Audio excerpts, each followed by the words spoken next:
اسلام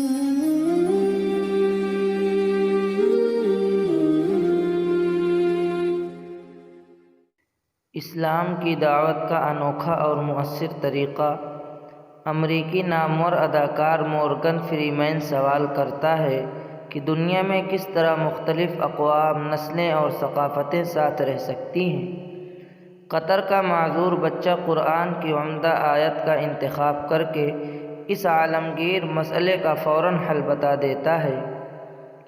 یا ایھا الناس انا خلقناکم من ذکر وانثی وجعلناکم شعوبا وقبائل لتعارفوا ان اکرمکم عند اللہ اتقاکم ان اللہ علیم خبیر۔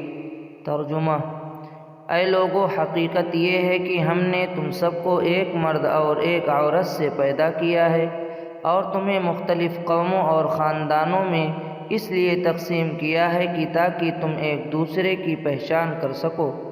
در حقیقت اللہ کے نزدیک تم میں سب سے زیادہ عزت والا وہ ہے جو تم میں سب سے زیادہ متقی ہو۔ یقین رکھو اللہ سب کچھ جاننے والا، ہر چیز سے باخبر ہے۔